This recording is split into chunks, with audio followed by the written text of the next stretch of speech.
What's good, everyone, and welcome to the Round 6 Port Adelaide preview, which was a defeat to Hawthorn by 3 points. But I think that this game was probably the best viewing experience myself so far as a Port Adelaide supporter this year. And I think the effort the boys put in was brilliant, nothing to complain about. And this is what I said in my preview. Best case scenario was it was really close as it was.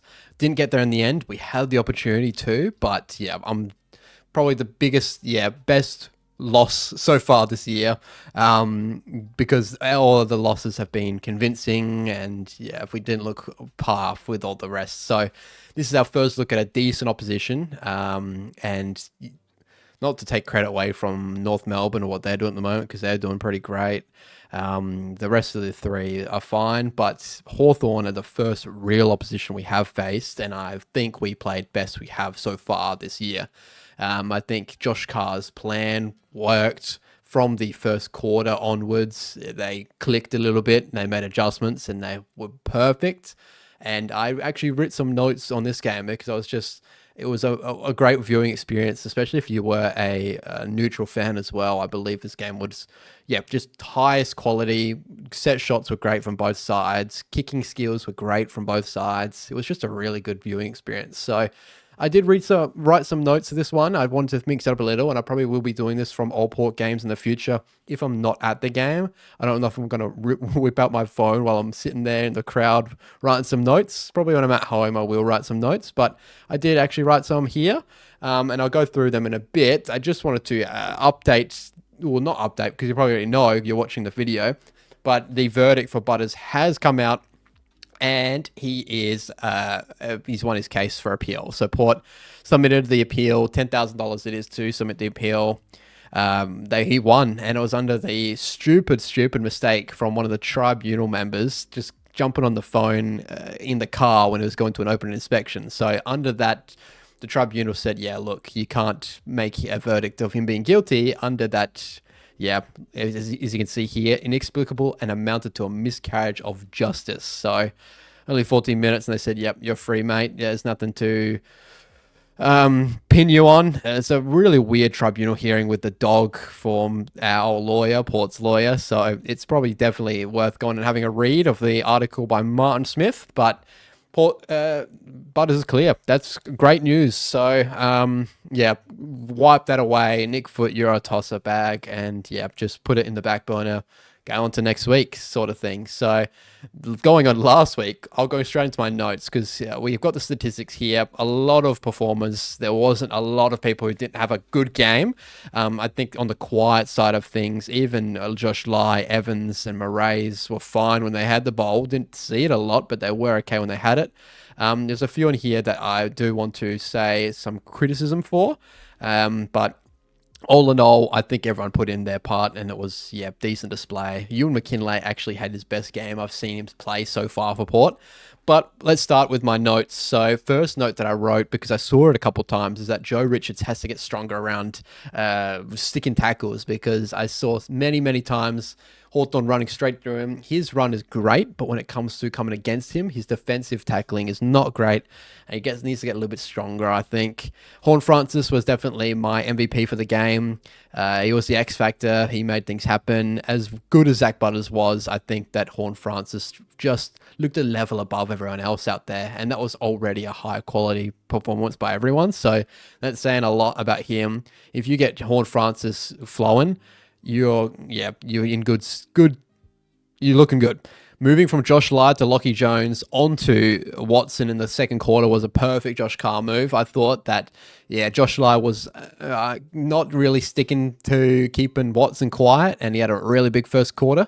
But as soon as they made that move for Lachie Jones to go on to Watson, I thought that it kept him under wraps a little bit, as much as he could, because Watson's a great player. So I thought Lachie Jones actually did a good defensive performance on him. A couple of times, a little bit of mistakes with going for bowls when he should have stayed down. But I thought that was a great coaching move by Josh Carr. Double rucks worked well. The resting forward put a lot of time and energy into the Lloyd Meek, as you can see there.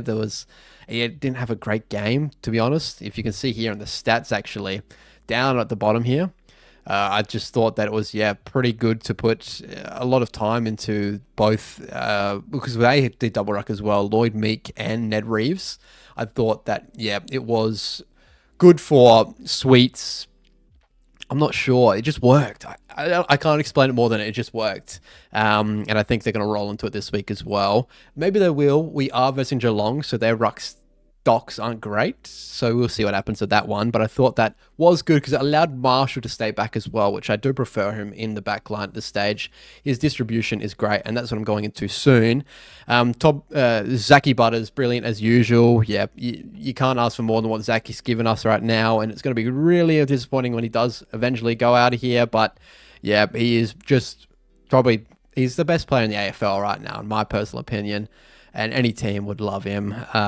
Willem Drew needs to be a little bit cleaner around contests. He's getting in the contest, but when he's around there, he just needs to be a little bit more cleaner. He's doing the grunt work as he does with Ollie Wines. Those two are the gruntiest in their midfield. But I just wish he was a little bit cleaner around the stoppages, because if he was, we'd be out so many times. Jack Whitlock playing well, created more opportunities for Georgiades. I thought that Whitlock was a presenting forward, had a couple great marks. His set shot it's either great or it's really bad. He's good around corner for some reason. He's so good around the corner, doing his drop, doing his snaps and bananas, but right in front of goal, it's a little bit testy still. So that's something he needs to work on a little bit. But by having him perform, it lets Georgiades go free as well, because you need to put a good defender in each one of them. Jack's just so tall to the point where you need to put someone tall on him, and that lets Georgiades have a little bit of the space as well. They're rarely marking for the same contest, as I have noticed. A lot of them, they lead opposite ways to provide opportunities. So, yeah, I think that they're both playing well, and I don't think when Ollie Lord comes back, if he ever does, because I think he should probably look elsewhere potentially, but it's going to be really hard to fit him in with Georgiades and Whitlock, if we hold on to Georgiades, that is. Todd Marshall, here we go. So Toddy, his distribution from back is great. He just needs to be a little bit stronger in those contests coming back. So when they bomb it long, he lets them have a big run at it a lot of the time. But I'm okay with letting that happen because of his distribution. They were using the corridor so well. Todd kicking pinpoint passes through the corridor. It was just beautiful skills. And I think him down back, as well as Farrell, gives a couple opportunities for... there was one kick out to where Todd Marshall did kick it to... I don't remember who it was, but it was a missed kick out of the box. But yeah, I thought that his kicking skills were great, and his distribution is great, and he's got great decision making. So happy with him playing down back. And last one was Miles Bergen, was pretty quiet once again. I think he actually put some stats in here pretty well. I didn't know he had that big of a game. I just noticed that he was a little bit quiet around the field. Maybe it was his best game so far this year. Just for some reason didn't notice him that much compared to some others. Like I was seeing Vicentini around the ground way more, and even Richards around the ground, and Lockie Jones. So he obviously was putting in some stats, but I just didn't see it that much. So yeah, I'm thinking that was the best game we've seen all year, and it was resulting in a loss. So it's hard to read us, to be honest, because I keep going back on this previous video saying that we do need to go back into the rebuilding phase of things, and we need to just come to terms. But if we are putting up this performance against the Hawks with our stocks out, Rosie, the list goes on of how many injuries we have, it just shows you that we have something still there. I guess some of the board members still see it. Koshi still sees it. He says we've banned the word rebuild, so maybe there's something there. I don't know. I think that the performance we put on needs to be consistent in future weeks, and it might be building. I'm not sure if Josh Carr's plan starting to gel with the players a little bit more.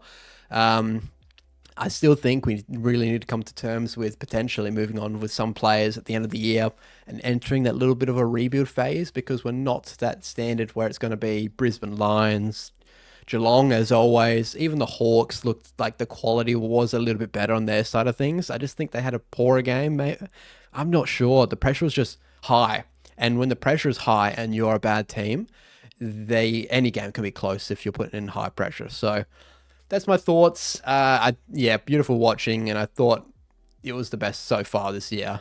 Now, moving on to next week, we do have Geelong Anzac Day, I think it is, on the Saturday. So it's going to be an interesting watch. I'll be putting in my preview very shortly, but look forward to that one. And yeah, go to Power. That was pretty great. Thanks for watching and hanging out. Catch you in the next one.